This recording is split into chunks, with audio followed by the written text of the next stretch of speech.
O Senhor esteja convosco. Ele está no meio de nós. Proclamação do Evangelho de Jesus Cristo, segundo João. Glória a vós, Senhor.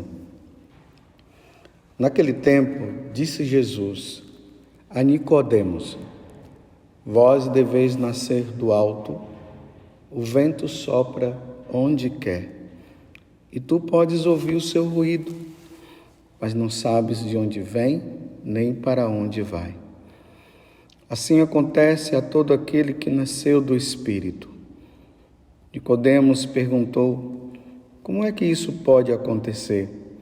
Respondeu-lhe Jesus: Tu és mestre em Israel, mas não sabes estas coisas? Em verdade te digo, nós falamos daquilo que sabemos e damos testemunho daquilo que temos visto, mas vós não aceitais o nosso testemunho. Se não acreditais quando vos falo das coisas da terra, como acreditareis se vos falar das coisas do céu? E ninguém subiu ao céu a não ser aquele que desceu do céu, o Filho do Homem. Do mesmo modo como Moisés levantou a serpente no deserto, assim é necessário que o Filho do Homem seja levantado, para que todos os que nele crerem tenham a vida eterna. Palavra da salvação. Glória a vós, Senhor.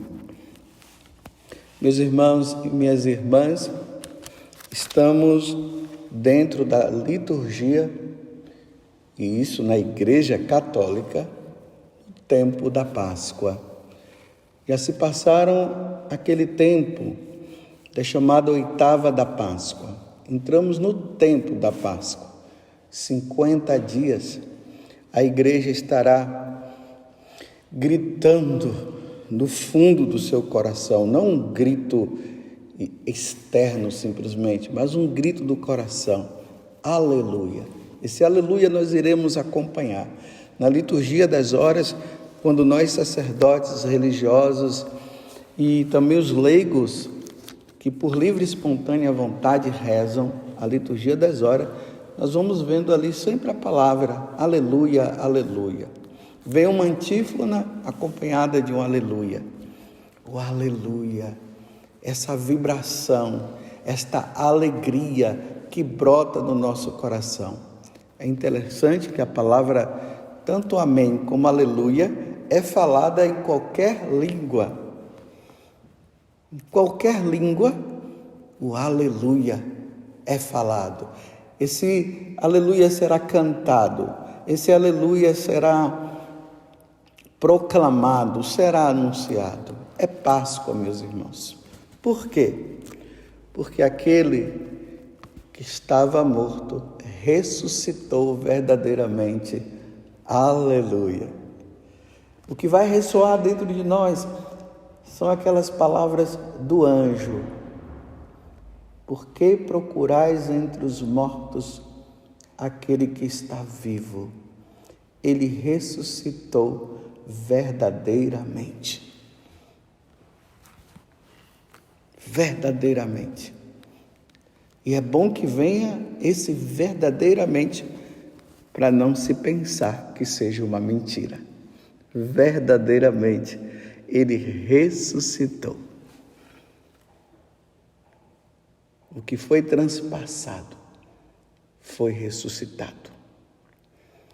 E outro detalhe importante nesse tempo da Páscoa, o evangelho que estará à frente de nós, com exceção quando se tem alguma solenidade, alguma festa na igreja, será sempre o evangelho de São João. Vocês viram que ontem foi a solenidade, ou melhor, a festa de São Marcos, do evangelista São Marcos. Então o evangelho não foi o de João, foi de São Marcos, é claro. Mas é esse o evangelho que vai nos acompanhar. E já demos início, se ontem não fosse a liturgia da festa de São Marcos, nós teríamos entrado no Evangelho de São João, capítulo 3. É a partir desse Evangelho que nós vamos caminhar. Então, se ontem não tivesse a festa de São Marcos, o evangelho seria daquela passagem de Nicodemos, que Jesus fala que para entrar no reino dos céus é preciso nascer de novo. Quem não nasce da água e do Espírito não entrará no reino dos céus. Então Jesus faz uma referência ao batismo. E hoje nós damos continuidade a esse evangelho. Vocês perceberam aqui que continua esse diálogo até chegar o momento em que Jesus faz uma referência a um fato que aconteceu no Antigo Testamento. Está lá no livro de Números, capítulo 21, do versículo 1 seguintes. O povo estava no deserto, começou a murmurar, e aí Deus enviou serpentes, começaram a picar as pessoas, e eles estavam morrendo. E aí eles, arrependidos, eles pedem a intercessão de Moisés diante desse fato. Moisés fala com Deus e Deus diz o seguinte: façam uma serpente de bronze, levante-a numa haste, e todos aqueles que olharem para ela serão curados. E realmente isso aconteceu. É interessante, né, que nós poderíamos dizer, mas isso não é uma idolatria?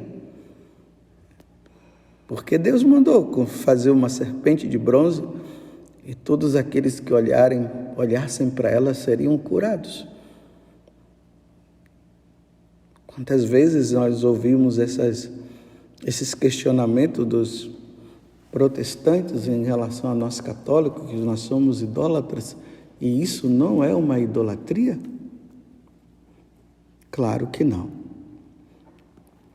Foi Deus que mandou levantar aquela haste. Eles estavam no deserto. Eles não estavam no meio dos pagãos. Deus sempre pedia que, nos momentos que eles estivessem ali no meio dos pagãos, eles de maneira nenhuma, eles deveriam fazer qualquer tipo de imagem, porque senão eles poderiam se confundir com os outros. Mas nós temos lá na Arca da Aliança, nós temos a imagem dos querubins. Dentro do Templo de Jerusalém tinha imagens, pinturas de querubins. E quando a Arca da Aliança passava no meio do povo, o povo se dobrava. E aquilo ali não era uma idolatria? Claro que não. Porque a referência que eles tinham era do próprio Deus, do Deus único e verdadeiro. Eles não estavam se prostrando diante de um boi, um jegue, um cavalo, como os egípcios tinham, todos os animais como os seus deuses. Aí, imagine você se ajoelhar diante de uma cobra, diante de um boi e dizer: foi ele que nos salvou? Não, não foi ele que nos salvou. O Catecismo da Igreja deixa bem claro, quando se fala da questão das imagens, a Igreja diz que depois de Jesus, porque Jesus, sendo a segunda pessoa da Santíssima Trindade e vindo no nosso meio, a partir de Jesus já se pode fazer a imagem, porque nós vimos Jesus, nós não temos a imagem do Pai. Às vezes a igreja mostra assim uns desenhos, né, do Pai barbudo, para mostrar que por ser pai, né, mais velho e tudo. Às vezes vem a referência ali do Espírito Santo como uma pomba, porque apareceu como uma pomba, mas não que a igreja esteja dizendo que o Pai seja um velho e que o Espírito Santo seja uma pomba. Mas a referência que nós temos é de Jesus. E os primeiros cristãos, eles faziam pinturas referente a Jesus. E quando se prostra, ou melhor, quando nós olhamos aquela imagem, nós temos a referência da pessoa de Jesus Cristo. Ela nos leva a Jesus. Ela não leva a Baal. Ela não leva a Beuzebu. Ela leva a Baal. Com todo o respeito a quem é de outras religiões. Mas, por exemplo, quando aqui no próprio Brasil, quando se pega uma imagem de Iemanjá, Iemanjá não é Nossa Senhora. E quando se recorre a Iemanjá para receber as coisas, isso é uma idolatria. Xangô e outros também. Repito mais uma vez, com todo o respeito às outras religiões, mas como eu estou falando para os católicos, e aqui eu estou fazendo uma pequena catequese referente à questão à idolatria. Então, estou falando para os católicos que nós não vamos em busca dessas referências de divindades. Nós não vamos às referências de divindade do Egito. Nós não vamos à referência de divindade de Buda. Não, a referência nossa é Jesus Cristo. Então, quando na Igreja Católica nós vemos a imagem de Jesus crucificado, nós estamos fazendo referência à pessoa de Jesus que foi crucificado. Repito, não estamos fazendo referência a outra entidade ou outra divindade de criação humana. Se lá na cruz estivesse um cachorro crucificado, isso seria idolatria.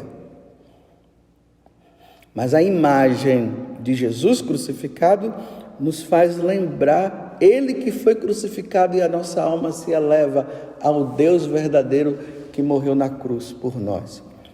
Os santos também têm esse sentido. Quem foram os santos? Homens e mulheres que no decorrer da história da igreja deram a vida por Jesus, foram fiéis a Jesus, foram exemplo. Então a igreja coloca esses heróis, assim como no mundo existem os heróis, do mundo, Batman, Lanterna Verde, o pessoal fica admirado e querem ser até como eles. A Igreja Católica tem suas referências. Primeiro a Virgem Maria, que é a mãe de Jesus, que é a mãe de Deus. São José, São João Batista, Santa Águeda, Santo Antônio, São Benedito, Santa Baquita, foram homens e mulheres que amaram tanto a Deus e viveram as virtudes de uma forma muito bem vivida, que viveram as virtudes de forma heróica, que a igreja coloca eles como referência. E como nós cremos que eles estão no céu, aqui faço mais uma vez referência aos nossos irmãos protestantes, que não acreditam que tenha santos, que tenha pessoas, almas no céu, que eles acham que ainda estão dormindo quando morrem. Para nós não. Hebreus 9, 27, lá vai dizer que logo após a morte nós seremos julgados diante de Deus. São João, quando estava na ilha de Pátimos, ele viu uma multidão de pessoas no céu. Então nós cremos que quando nós morremos, nós somos julgados. E diante do julgamento, se nós levamos uma vida santa, nós iremos para o céu. Então nós acreditamos que eles estão lá. E aí entra a comunhão dos santos, ou seja, nós pedimos a intercessão de Nossa Senhora, nós pedimos a intercessão desse ou daquele santo, porque nós acreditamos que eles estão já lá no céu. E como eles estão próximos de Deus, nós pedimos que eles peçam a Deus. Nossa Senhora nunca fez milagres, nem Santo Antônio, sempre quando ele estava vivo, os milagres que Santo Antônio fez, foi Jesus que fez através de Santo Antônio. Olha que Santo Antônio fez muitos e muitos milagres, mas por intercessão dele a Jesus. E agora que ele está diante de Jesus lá no céu, nós podemos pedir para eles. Mas não que nós estejamos dizendo que Santo Antônio morreu na cruz, que ele nasceu da Virgem Maria, ou qualquer referência a qualquer santo. Aos apóstolos, que nós cremos também que eles estão lá diante de Deus, ainda mais pela fidelidade que eles tiveram. É claro que São Pedro, que morreu mártir, está no céu, e nós podemos pedir a intercessão de São Pedro.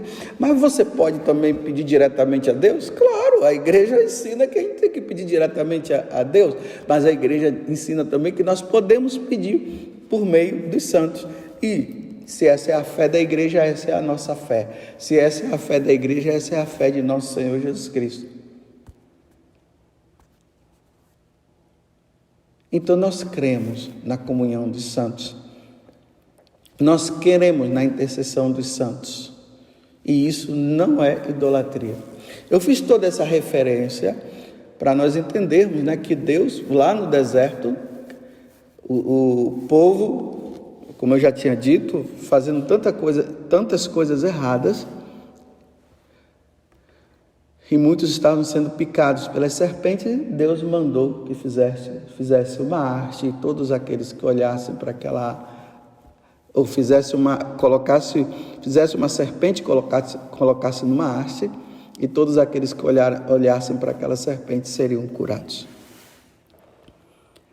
Só que essa referência que Jesus faz do Antigo Testamento, ele está dizendo agora, né, que assim como a serpente foi erguida, e todos os que olhavam para ela ficaram curados, já no Antigo Testamento já havia uma prefiguração, ou seja, de forma antecipada, já se falava de como Jesus iria morrer. Crucificado. E aqui Jesus já deixa bem claro: do mesmo modo como Moisés levantou a serpente no deserto, assim é necessário que o Filho do Homem seja levantado, igual a serpente que foi levantado naquela haste, para que todos os que nele crerem tenham a vida eterna. Então vejam, aquele Jesus que foi crucificado na Sexta-feira Santa, que nós comemoramos recentemente, e teve aquela celebração da paixão do Senhor, e ele estava lá crucificado, entre o céu e a terra, intercedendo por nós pela nossa salvação. Pai, perdoa-lhes porque não sabem o que fazem. E depois, em tuas mãos eu entrego o meu espírito. E o pai, vendo o filho naquela condição, se oferecendo em sacrifício por amor a ele mesmo, por amor ao Pai, o Pai salva todos. E agora, a condição para que todos se salvem, a condição primeira é crer nele, é crer em Jesus como o Senhor, como o Salvador. Não é crer numa cobra, não é crer num cachorro. Aqui eu estou fazendo referência às religiões, e agora a religião egípcia. Não é crer no Nilo, porque até o Nilo, de uma certa forma, era acreditado, crido como Deus. Não é crer no faraó, que queria se passar por Deus.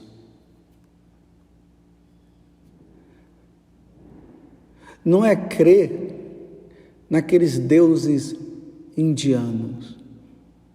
Mais uma vez eu falo para vocês, estou falando para os católicos, para nós não nos deixarmos levar por outras religiões e por mentiras. Não é crendo em Buda que se salva.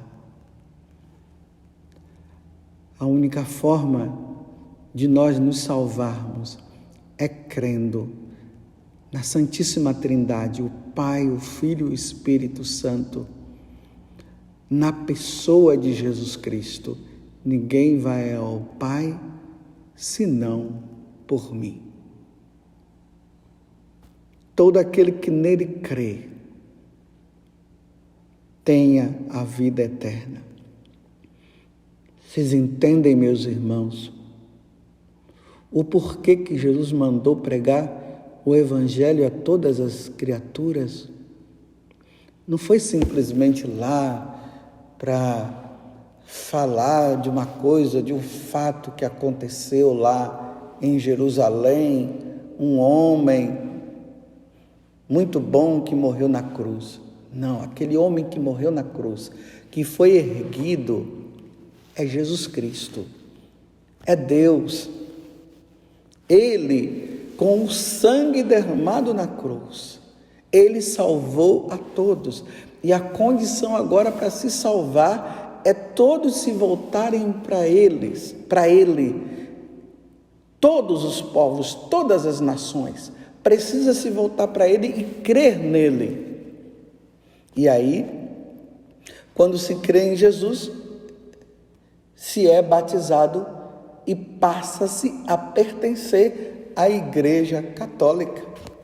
Então, a igreja de referência é a católica. Essa é a minha igreja. Jesus falou: tu és Pedro, e sobre esta rocha eu edificarei, eu construirei a minha igreja. Vocês estão vendo o porquê da Igreja Católica? Não é simplesmente essa história de que todas as religiões salvam, todas as religiões levam a Deus. Não, meus irmãos. Mas que Deus? Shiva? Exu? Jaci? Tupã? Vênus? Júpiter? Não, meus irmãos, esses não, me desculpe, esses não vieram do céu. Jesus veio do céu, como ele está falando aqui no Evangelho. Ele veio do céu e retornou ao céu. Ele é para ele que todos nós devemos nos voltar. Qualquer referência de divindade que não faça referência a Jesus, nós não devemos seguir. Aí o cuidado que nós devemos ter nessa questão de um falso ecumenismo, aonde se fala que cada um deve viver na sua religião, e cada um deve crer no seu próprio Deus, porque todos levam para o céu, levam para Deus.